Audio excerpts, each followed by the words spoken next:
Kelompok 8 nama kelompok. Pertama, Catur Arif Ramadan 166. Kedua, Riti Angelia 195.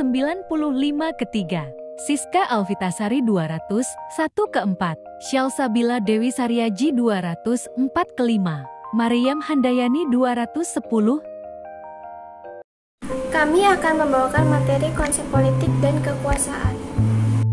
Pengertian politik dan kekuasaan. Yang terjun di dalam dunia politik adalah yang menginginkan dirinya untuk memperoleh kekuasaan. Kekuasaan yang dimaksudkan di dalam perjalanan politik ini adalah kekuasaan yang ada di dalam negara. Karena dengan memperoleh kekuasaan di dalam negara, maka akan mampu mempengaruhi atau memberikan warna dalam sistem pemerintahan sebuah negara. Yang pertama adalah A. Politik.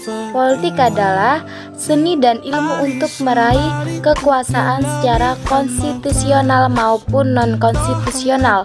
Pada umumnya, dapat dikatakan bahwa politik adalah usaha untuk menekankan peraturan-peraturan yang dapat diterima baik oleh sebagian orang untuk membawa masyarakat ke arah kehidupan yang lebih harmonis. Yang kedua, kekuasaan.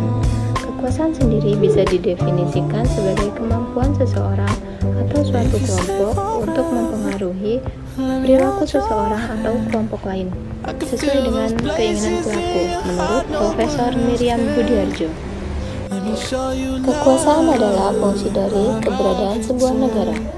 Bahkan, negara itu sendiri adalah bentuk lain dari kekuasaan. Menurut Thomas Hobbes, 1588 sampai 1679, bahkan memandang kekuasaan negara dengan sangat ekstrim. Kekuasaan menurut John Locke 1975.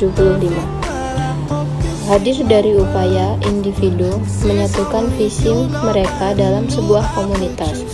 Visi tersebut lahir dari rangkaian refleksi dan kesadaran atas hakikat dirinya sendiri sebagai makhluk rasional. Maka dapat disimpulkan bahwa konsep kekuasaan negara merupakan bagian dari ilmu politik dan kenegaraan. Mungkin Anda mengetahui bahwa konsep ini merupakan salah satu bahasan inti dalam ilmu politik yang berhubungan erat dengan konsep negara.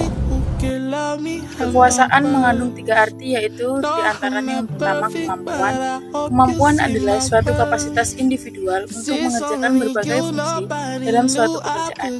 Selanjutnya dikatakan seluruh kemampuan seorang individu pada hakikatnya disusun dari 2 perangkat faktor, yaitu kemampuan intelektual dan kemampuan fiksi. Yang kedua yaitu kewenangan. Kewenangan adalah suatu istilah yang biasa digunakan dalam lapangan publik. Kewenangan itu sendiri adalah apa yang disebut dengan kekuasaan formal. Kekuasaan yang berasal dari kekuasaan yang diberikan oleh undang-undang atau legislatif dari kekuasaan eksekutif atau administratif. Yang ketiga yaitu pengaruh. Pengaruh adalah daya yang ada atau timbul dari suatu orang atau benda yang ikut membentuk watak, kepercayaan, dan perbuatan seseorang. Konsep politik dan kekuasaan. Konsep politik. Unsur-unsur yang terkandung dalam konsep politik ialah yang pertama, nilai-nilai atau ajaran-ajaran agama atau filsafah dan pemikiran manusia secara sendiri atau bersama yang ditransformasi menjadi ideologi politik. Yang kedua yaitu ideologi politik yang pada suatu titik merupakan pedoman dan kriteria pembuatan aturan hukum, pengembaraan kebijakan politik, dan penilaian terhadap aktivitas politik. Pada sisi lain, konstitusi mengungkapkan tujuan-tujuan politik yang hendak dicapai. 3. Konstitusi berfungsi sebagai hukum dasar sistem politik dari negara bersangkutan. 4. Aktivitas politik yang dapat disimpulkan dalam lembaga fungsi-fungsi politik. 5. Subjek politik sebagai penyelenggara aktivitas politik dan yang terdiri dari lembaga-lembaga pemerintahan dan masyarakat. 6. Tujuan politik baik merupakan tujuan antara ataupun tujuan akhir. 7. Kekuasaan politik atau kewenangan untuk menyelenggarakan aktivitas politik. Kekuasaan politik. Kekuasaan politik melaksanakan 2 hal, yaitu mencakup kewenangan dan kemampuan untuk menyelenggarakan aktivitas politik. Pada dasarnya, adalah kemampuan individu atau kelompok untuk memanfaatkan sumber-sumber kekuatan yang bisa menunjang sektor kekuasaan dalam rangka mencapai tujuan tertentu. Sumber-sumber tersebut bisa berupa media massa, media umum, mahasiswa, elit politik, tokoh masyarakat, ataupun militer. Dalam politik, kekuasaan diperlukan untuk mendukung dan meraih jalannya sebuah keputusan politik dalam kehidupan masyarakat.